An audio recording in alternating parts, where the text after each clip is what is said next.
अस्सलाम वालेकुम students online classes में जो हमारा चैप्टर चल रहा है वो चैप्टर 5 है जिसका नाम है torque equilibrium and angular momentum. आज के लेक्चर में स्टूडेंट कुछ न्यूमेरिकल्स देखेंगे हम। तो स्टूडेंट आगे बढ़ते हैं हम, और एग्जाम्पल ये पेपर में आती है। एग्जाम्पल नंबर 5.5, ठीक है, चैप्टर 5। कहा जा रहा है स्टूडेंट आ पार्टिकल, एक पार्टिकल है ऑफ मास 400 ग्राम, ये m है स्टूडेंट, रोटेट्स, ये रोटेट कर रहा है कहाँ रोटेट कर रहा है student? In a circular orbit of radius, circular orbit उसका रेडियस कितना है 20 centimetre, at a constant rate 1.5 revolution. Student ये रेवोल्यूशन है, हमने चैप्टर 4 में भी इसको देखा था, ये एफ है, फ्रिक्वेंसी है पर सेकंड। एक सेकंड में जो चक्कर लगा रहा है वो 1.5 रेवोल्यूशन कवर कर रहा है। evaluate the angular momentum evaluate the angular momentum of the particle L calculate करना है। तो स्टूडेंट कुछ इस तरह है, ये जो डायग्राम में हमने देखा था। हम आ जाते हैं डेटा की तरफ, और मास का 400,000 से डिवाइड करके हमने क्या कर दिया स्टूडेंट इसको, ठीक है, किलोग्राम में कन्वर्ट करा, और रेडियस दिया 20 सेंटीमीटर, इसको 100 से डिवाइड करके मीटर में कन्वर्ट कर दिया स्टूडेंट। एफ हमारे पास 1.5 है, ठीक है, और एल हमें कैलकुलेट करना है। तो स्टूडेंट सोल्यूशन में अगर हम फॉर्मूला देखें तो हमने फॉर्मूला पढ़ा था आर पी साइन थीटा। अब स्टूडेंट हमारे पास आर एम वी मैक्सिमम के लिए साइन कितना रखते हैं हम, ठीक है 90, तो हमने यहाँ 90 पुट करा, तो आर एम वी हमारे पास, ठीक है, फॉर्मूला रह गया। अगर हम यहाँ पर v कैलकुलेट करें, क्योंकि v हमारे पास नहीं है, तो हमने पढ़ा था v इक्वल होता है आर ओमेगा, ठीक है, और इसकी वैल्यू पुट कर दें अगर हम आर ओमेगा फॉर्मूले में v की जगह, इधर हमने ये वैल्यू पुट कर दी स्टूडेंट, तो हमारे पास फिर ये आ जाएगा एम आर, आर से मल्टीप्लाई होकर आर स्क्वायर ओमेगा। लेकिन अगर आप गौर करें तो हमारे पास ओमेगा भी स्टूडेंट नहीं है, ओमेगा हम कैलकुलेट कर सकते हैं, ओमेगा इक्वल होता है 2 पाई बाई टी या 2 पाई एफ। मैंने ये फॉर्मूला आपको ड्राइव भी करवाया था। तो फिर हमारे पास ओमेगा आएगा स्टूडेंट 2 पाई की वैल्यू 3.142, और एफ हमें दिया गया है 1.5। ओमेगा आ जाएगा स्टूडेंट 9.426 रेवोल्यूशन पर सेकेंड। इस वैल्यू को हमने कहाँ पुट करना है स्टूडेंट, यहाँ पर। तो m की जगह मास आया 0.4, r की जगह 0.2 स्क्वायर, और ओमेगा की जगह आ गया 9.426। स्टूडेंट स्क्वायर लिया, मल्टीप्लाई करा, तो आंसर आया हमारे पास कितना, 0.15 जूल सेकेंड। तो स्टूडेंट ये हमारा आसान सा एक न्यूमेरिकल था पहला। नेक्स्ट न्यूमेरिकल जो है वो न्यूमेरिकल नंबर 4 है। स्टूडेंट नेक्स्ट न्यूमेरिकल जो है हमारा न्यूमेरिकल नंबर 4 है, रीड करते हैं इसको। कहा जा रहा है particle with mass 4 kg move along x axis with velocity. ये अलग एक्स एक्सिस पर मूव कर रहा है वेलोसिटी से, और ये वेलोसिटी कुछ इस तरह दी है 15t, इधर t पुट करना पड़ेगा मीटर पर second, where t equal to 0 is the instant that the particle is at origin. और जब टाइम 0 था तो पार्टिकल कहाँ था, ओरिजिन पर था, ठीक। और ये एक्स एक्सिस पे मूव कर रहा है। बोले at time t second what is the angular momentum of particle about a point p। बोले एक पॉइंट p के गिर्द जो y एक्सिस पर मौजूद है, ठीक है, उसके गिर्द बताएं एंगुलर मोमेंटम क्या होगा। अब जो पार्टिकल है वो कहां पर है, वो एक्स एक्सिस पर है, ठीक है। फिर बोल रहे हैं y axis 6 centimetre from origin, what torque about p acts on particle. दूसरी चीज पूछी टॉर्क। स्टूडेंट पहले डेटा बनाते हैं, डायग्राम देखते हैं इसकी। जैसे ओरिजिन, ये पार्टिकल यहाँ q पर मौजूद था टाइम t पर 2 सेकंड पर। फिर बोलने अगर इसको घुमाया जाए p के अराउंड, तो इसका, और वो y से कितने 6 सेंटीमीटर है, तो बताएं इसका एंगुलर मोमेंटम और टॉर्क क्या होगा, ठीक है। इसको अगर p के अबाउट घुमा दिया जाए, और ये पोजीशन वेक्टर होगा स्टूडेंट p से, ठीक है, पोजीशन बताएगा इसकी, P से इसकी Q तक पोजीशन क्या होगी, P2Q, ठीक है, R बताएगा पोजीशन वेक्टर। ठीक, तो डेटा बनाते हैं स्टूडेंट। डेटा में मास दिया 4 kg, V दिया 15 मीटर पर सेकेंड, T 2 सेकेंड, Y दे दिया, L दे दिया, टॉ और L और टॉ जो है, टॉर्क जो है इन्होंने रिक्वायर्ड करा हमसे।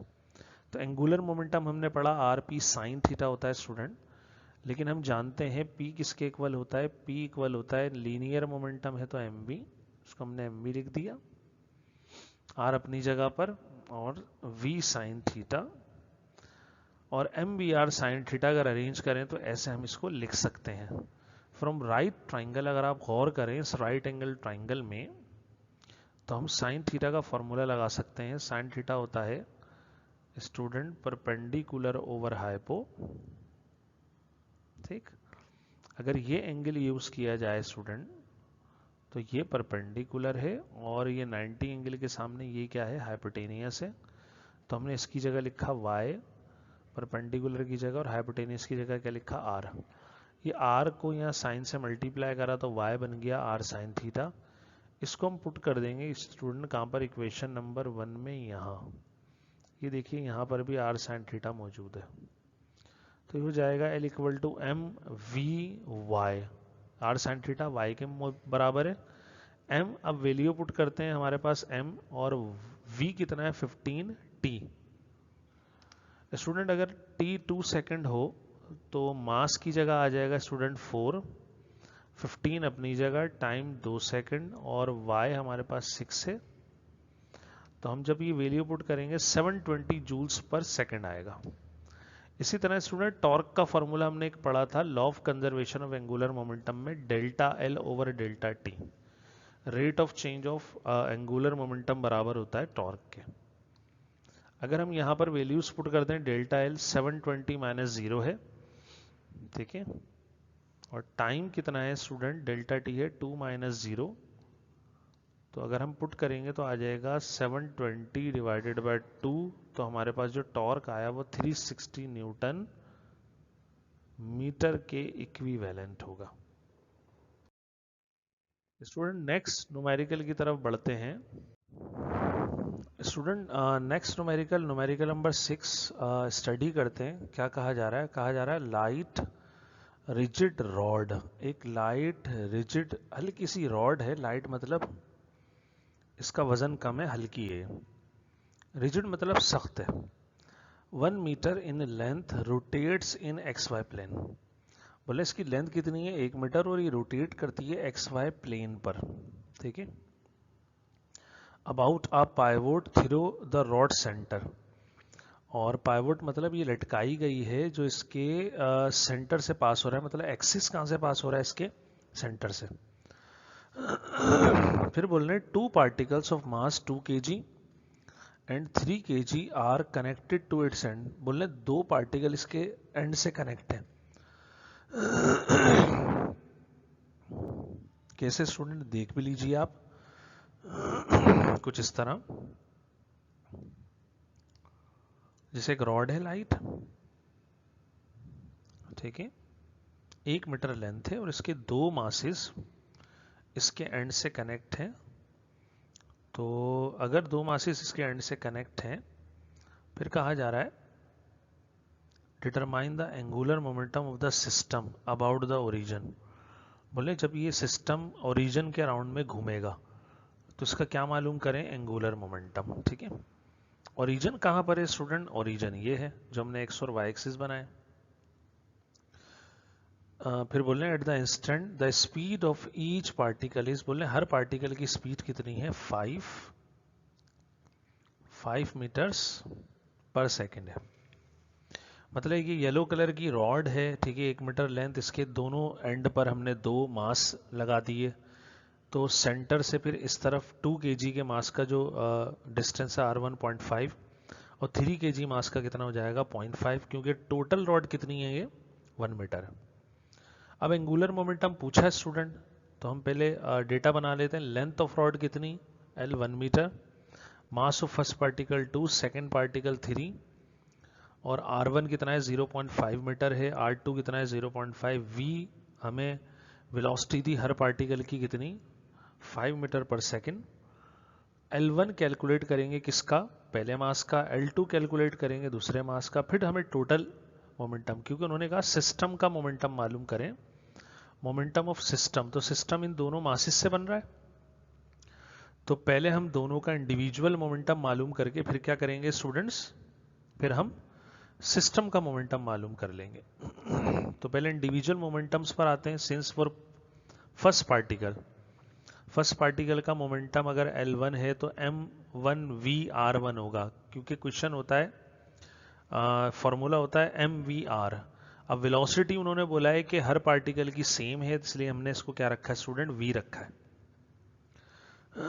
अगर वैल्यू पुट कर दें तो m1 हमें डेटा में 2 दिया गया है, v 5 है, r1 0.5 है, 5 किलोग्राम मीटर पर सेकेंड स्क्वायर, मीटर स्क्वायर पर सेकेंड, ये पहले मोमेंटम का आंसर आ गया।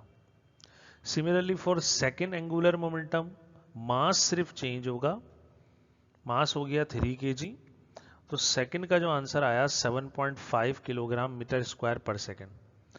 टोटल के लिए क्या करेंगे स्टूडेंट, हम दोनों मोमेंटम को क्या कर देंगे, सम करेंगे, तो हमारे पास 5 + 7.5 आएगा आंसर, और ऐड करेंगे तो स्टूडेंट फिर हमारे पास आंसर कितना आ जाएगा, 12.5 kg मीटर स्क्वायर पर सेकेंड।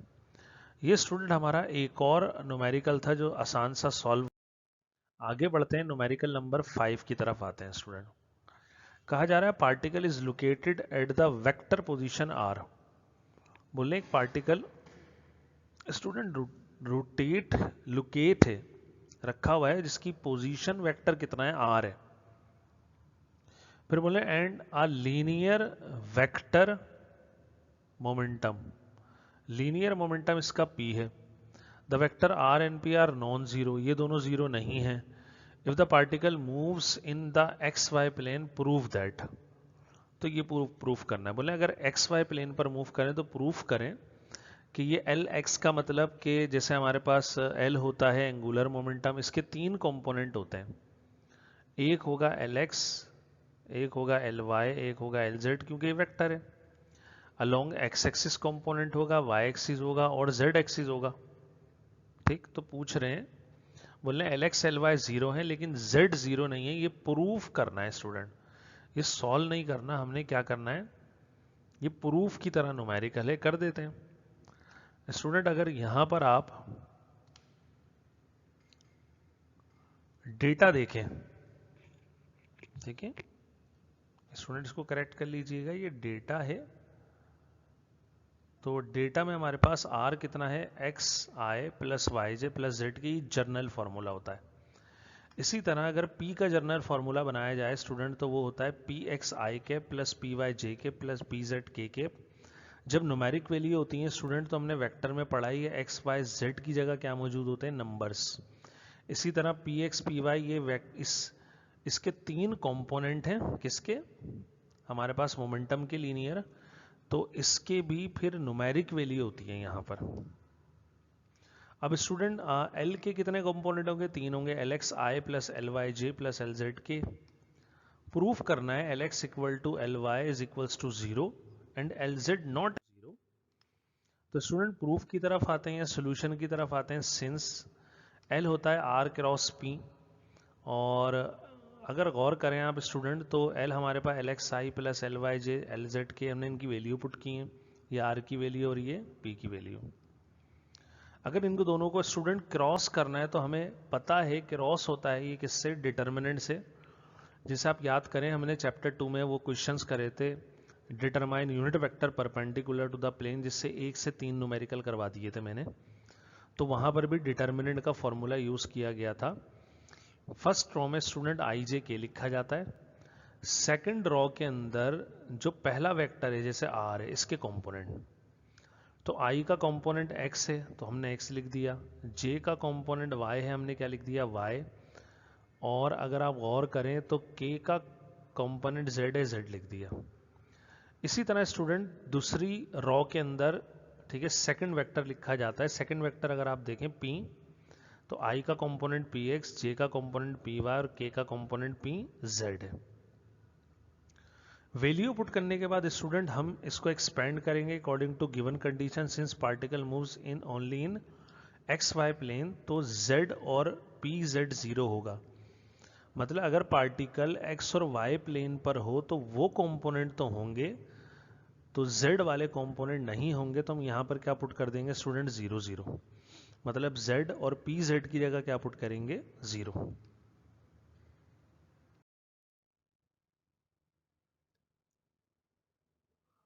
अब अगर हम इसको एक्सपेंड करें स्टूडेंट, तो एक्सपेंड कैसे करेंगे स्टूडेंट? जैसे हमारे पास जो वेक्टर था वो कुछ ऐसे था, i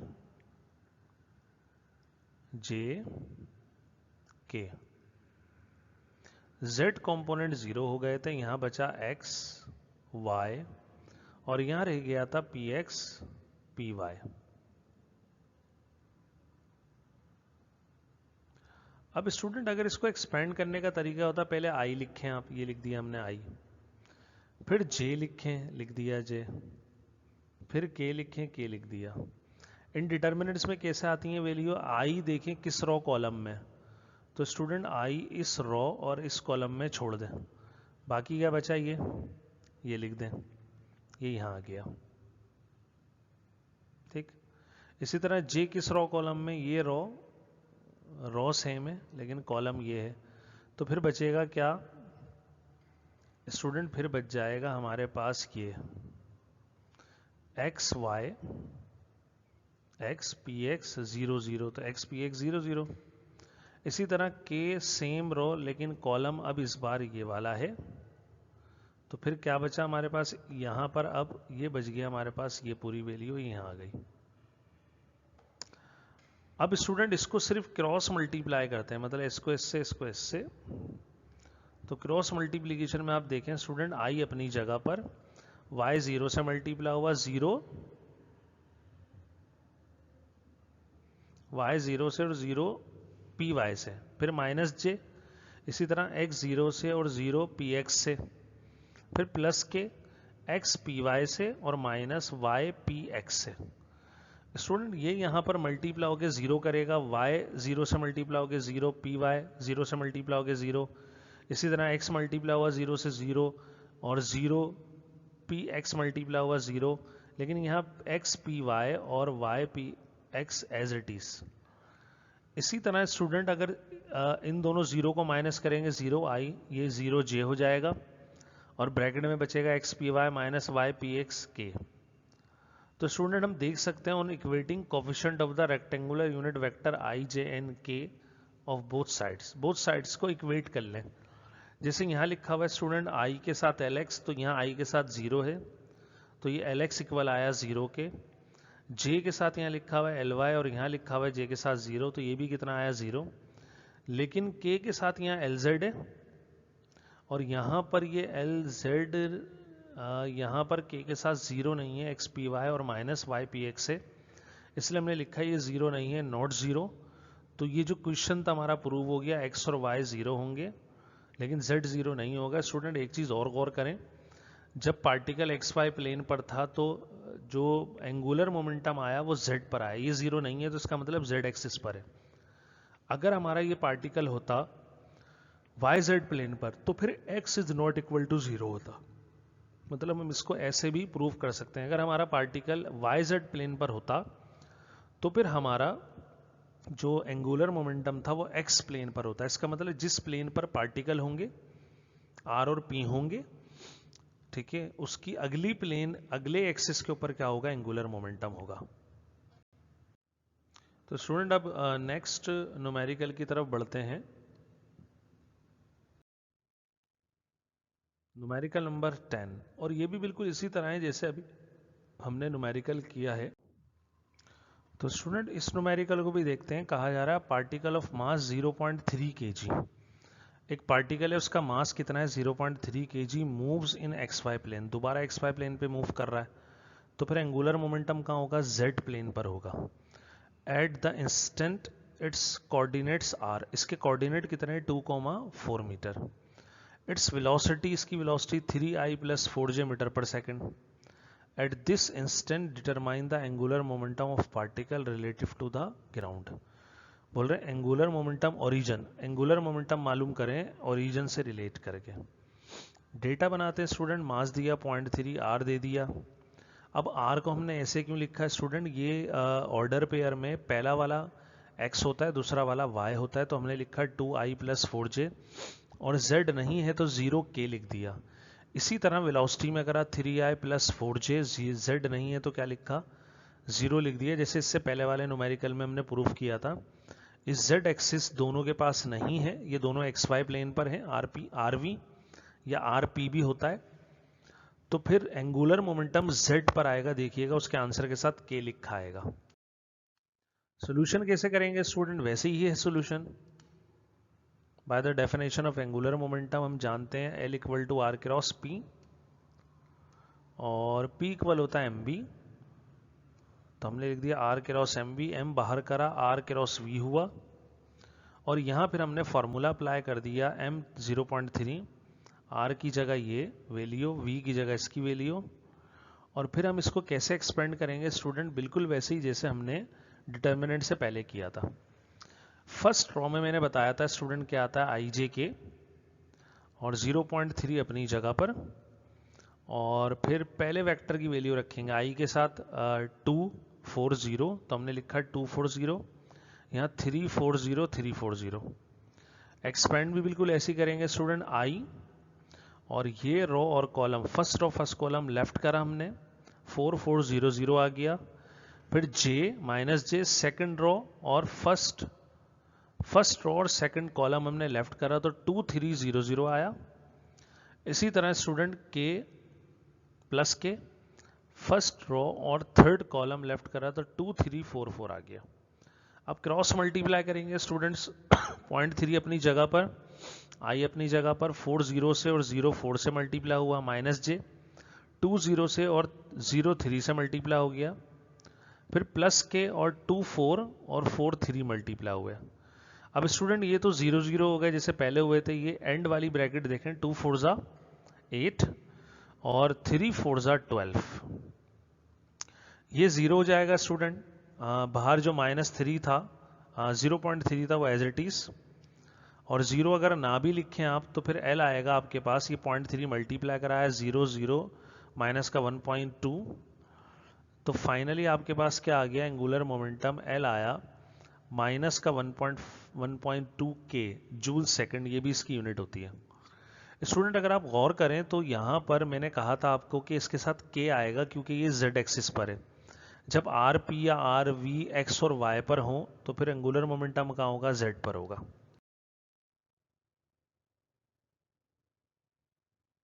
student next last numerical है, इसको भी देख लेते हैं हम। कहा जा रहा है a uniform beam of mass m support 2 masses m1 and m2। बोले एक यूनिफॉर्म बीम में जो 2 मास को सपोर्ट कर रहा है, जो है m1 और m2, ठीक। इफ द नाइफ एज, ठीक है, ये बीम है और ये इसका नाइफ एज है, ये m इसका बीम का मास है, ये 2 मास को सपोर्ट कर रहा है। नाइफ एज मतलब बहुत बारीक सा इसका किनारा है, ठीक है, जैसे दिखाया है यहाँ पे। फिर बोले edge of the support is under the beam, बोले इस बीम के नीचे ये सपोर्ट है। सेंटर ऑफ ग्रेविटी, और सेंटर ऑफ ग्रेविटी पर है, and m1 is at the distance d, ये m1 का डिस्टेंस कितना d, और m2 determine the position of m2 such that the mass is balanced. बोले m1 कितने डिस्टेंस पर है, d पर है, ये m1 का यहां से डिस्टेंस कितना है, ये d डिस्टेंस है, ठीक है। m1 का डिस्टेंस कितना है स्टूडेंट्स, d है। ये सेंटर ऑफ ग्रेविटी से m1 का डिस्टेंस d है, बोल रहे हैं अगर सिर्फ m1 रखेंगे तो ये इधर नीचे की तरफ गिर जाएगी राइट में। बोले m2 किस पोजीशन पे रखा जाए कि ये क्या रहे, बैलेंस रहे, ठीक है। तो हमें दरअसल ये x मालूम करना है। तो student mass of uniform beam m है, मास of first body m1, second body m2, OA, ये O से A का डिस्टेंस हमने d लिया, ओ बी एक्स जो हमारा रिक्वायर्ड है। सोल्यूशन की तरफ आते हैं according to second equilibrium condition. Student हम ये जानते हैं इक्विलिब्रियम कंडीशन के हवाले से कि एक होती है summation F X equal to 0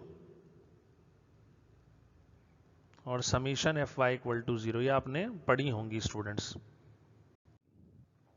तो स्टूडेंट ये दोनों फर्स्ट कंडीशन में आती हैं। सेकंड कंडीशन थी टॉ इक्वल टू 0। अब स्टूडेंट सेकंड कंडीशन क्यों लगाई, क्योंकि ये बिल्कुल ऐसे है जैसा आपने सीसॉ स्टडी किया था, ठीक है, मैट्रिक क्लास में। क्योंकि ये रोटेट कराने की कोशिश करेगा, घुमाएगा वेट इसको, तो इसलिए हम सेकंड कंडीशन लगा रहे हैं, और वो होती है एंटी क्लॉकवाइज टॉर्क बराबर होता है क्लॉकवाइज टॉर्क के। स्टूडेंट आगे देखते हैं इसको, पहले मैं ये रब कर दूं पोर्शन।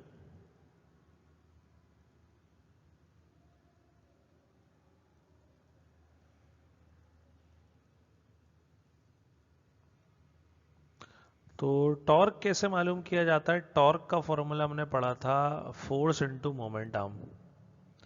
अब देखें स्टूडेंट, ये W2 कौन सा टॉर्क है? Anti clock.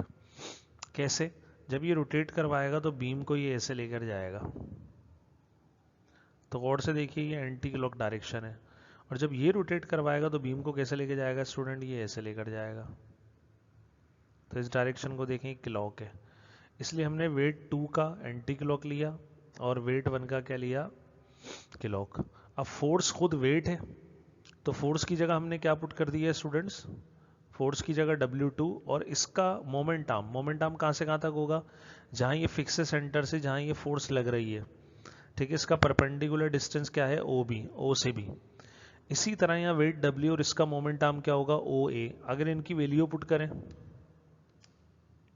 W equal to mg, therefore m2gx होगा, और ये हो जाएगा m1gx। g से g क्या करेगा स्टूडेंट? कैंसिल, ठीक है। तो आगे हमारे पास आएगा m2x इक्वल टू m1d, तो x इक्वल होगा m1 ओवर m2d। अगर यहाँ पर वैल्यूज मौजूद हों तो हम वैल्यू पुट करके स्टूडेंट क्या मालूम कर सकते हैं? फिर एग्जैक्ट लोकेशन मालूम कर सकते हैं। तो कंडीशन के हिसाब से जो हमारे पास फॉर्मूला बनेगा m1 over m2 into D बनेगा। स्टूडेंट उम्मीद करता हूँ ये आज का लेक्चर था, आपको समझ में आया होगा, और इसके साथ हमारा चैप्टर नंबर 5 भी क्या हो गया? ख़त्म हो गया। तो इंशाल्लाह हम नेक्स्ट लेक्चर में कुछ मज़ीद, ठीक है ना, टॉपिक के साथ हाजिर होंगे।